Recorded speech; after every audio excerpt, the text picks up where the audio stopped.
January the 26th.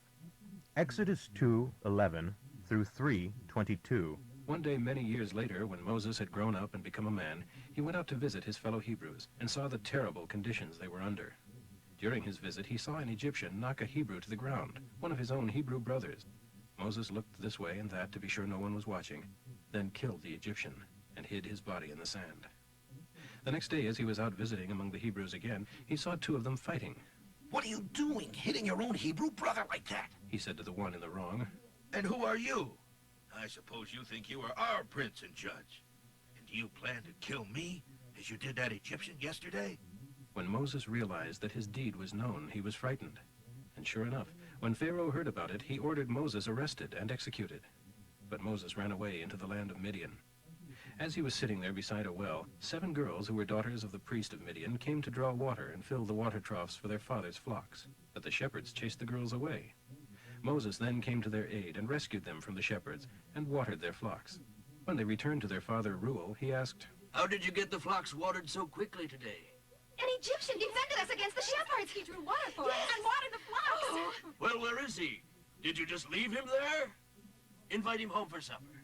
Moses eventually decided to accept Reuel's invitation to live with them, and Reuel gave him one of the girls, Zipporah, as his wife. They had a baby named Gershom, meaning foreigner, for he said, "I am a stranger in a foreign land." Several years later, the king of Egypt died. The Israelis were groaning beneath their burdens, in deep trouble because of their slavery, and weeping bitterly before the Lord. He heard their cries from heaven, and remembered his promise to Abraham, Isaac, and Jacob to bring their descendants back into the land of Canaan. Looking down upon them, he knew that the time had come for their rescue. One day, as Moses was tending the flock of his father-in-law Jethro, the priest of Midian, out at the edge of the desert near Horeb, the mountain of God, suddenly the angel of Jehovah appeared to him as a flame of fire in a bush. When Moses saw that the bush was on fire and that it didn't burn up, he went over to investigate. Then God called out to him, "Moses, Moses." "Who is it?" "Don't come any closer," God told him. "Take off your shoes, for you are standing on holy ground. I am the God of your fathers, the God of Abraham, Isaac, and Jacob."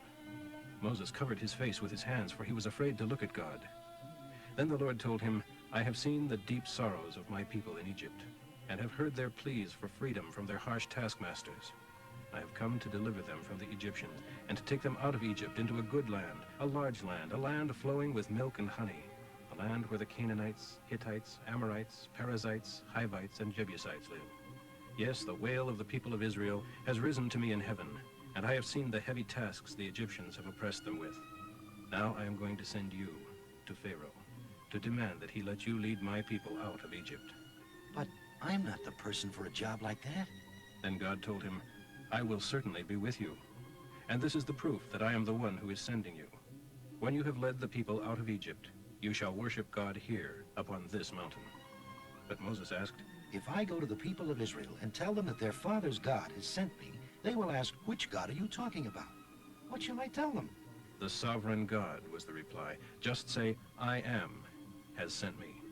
Yes, tell them, 'Jehovah, the God of your ancestors Abraham, Isaac, and Jacob, has sent me to you. This is my eternal name, to be used throughout all generations. Call together all the elders of Israel," God instructed him, "and tell them about Jehovah appearing to you here in this burning bush, and that he said to you, 'I have visited my people, and have seen what is happening to them there in Egypt. I promise to rescue them from the drudgery and humiliation they are undergoing, and to take them to the land now occupied by the Canaanites, Hittites, Amorites, Perizzites, Hivites, and Jebusites, a land flowing with milk and honey.' The elders of the people of Israel will accept your message. They must go with you to the king of Egypt and tell him, 'Jehovah, the God of the Hebrews, has met with us and instructed us to go 3 days' journey into the desert to sacrifice to him. Give us your permission.' But I know that the king of Egypt will not let you go, except under heavy pressure. So I will give him all the pressure he needs.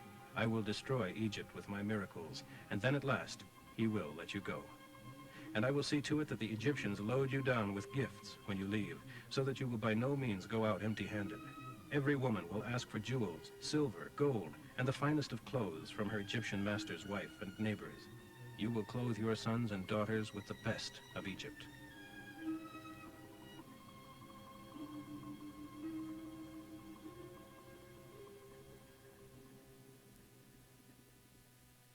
Matthew 17:10 through 27.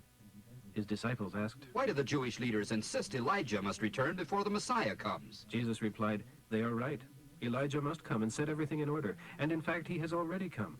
But he wasn't recognized, and was badly mistreated by many. And I, the Son of Mankind, shall also suffer at their hands." Then the disciples realized he was speaking of John the Baptist. When they arrived at the bottom of the hill, a huge crowd was waiting for them. A man came and knelt before Jesus and said, "Sir, have mercy on my son, for he is mentally deranged and in great trouble, for he often falls into the fire or into the water. So I brought him to your disciples, but they couldn't cure him." Jesus replied, "Oh, you stubborn, faithless people, how long shall I bear with you? Bring him here to me." Then Jesus rebuked the demon in the boy, and it left him, and from that moment the boy was well. Afterwards, the disciples asked Jesus privately, "Why couldn't we cast that demon out?" "Because of your little faith," Jesus told them. "For if you had faith even as small as a tiny mustard seed, you could say to this mountain, 'Move,' and it would go far away. Nothing would be impossible. But this kind of demon won't leave unless you have prayed and gone without food." One day while they were still in Galilee, Jesus told them, "I am going to be betrayed into the power of those who will kill me, and on the third day afterwards I will be brought back to life again." And the disciples' hearts were filled with sorrow and dread. On their arrival in Capernaum, the temple tax collectors came to Peter and asked him, Doesn't your master pay taxes? Of course he does. Peter replied. Then he went into the house to talk to Jesus about it. But before he had a chance to speak, Jesus asked him, "What do you think, Peter? Do kings levy assessments against their own people or against conquered foreigners?" Against the foreigners. "Well then," Jesus said, "the citizens are free. However, we don't want to offend them. So go down to the shore and throw in a line, and open the mouth of the first fish you catch.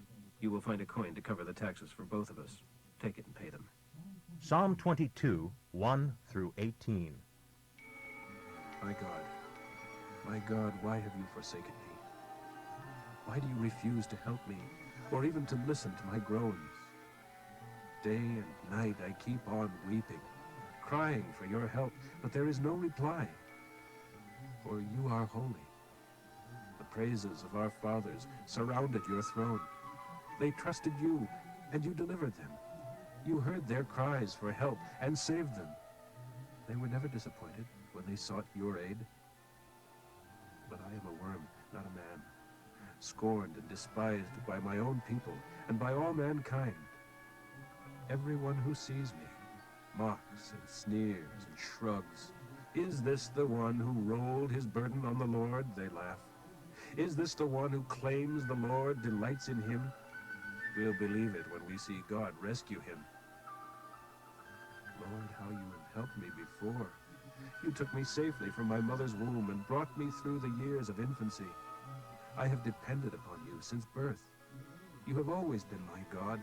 Don't leave me now, for trouble is near and no one else can possibly help. I am surrounded by fearsome enemies, strong as the giant bulls from Bashan. They come at me with open jaws, like roaring lions attacking their prey. My strength has drained away like water, and all my bones are out of joint. My heart melts like wax. My strength has dried up like sun-baked clay.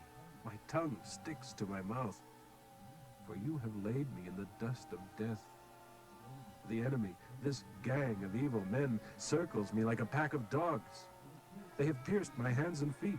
I can count every bone in my body. See these men of evil gloat and stare. They divide my clothes among themselves by a toss of the dice. Proverbs for today, 5, 7 through 14. Young men, listen to me, and never forget what I'm about to say. Run from her. Don't go near her house, lest you fall to her temptation and lose your honor, and give the remainder of your life to the cruel and merciless, lest strangers obtain your wealth and you become a slave of foreigners. Lest afterwards you groan in anguish and in shame when syphilis consumes your body, and you say, "Oh, if only I had listened, if only I had not demanded my own way. Oh, why wouldn't I take advice? Why was I so stupid? For now I must face public disgrace."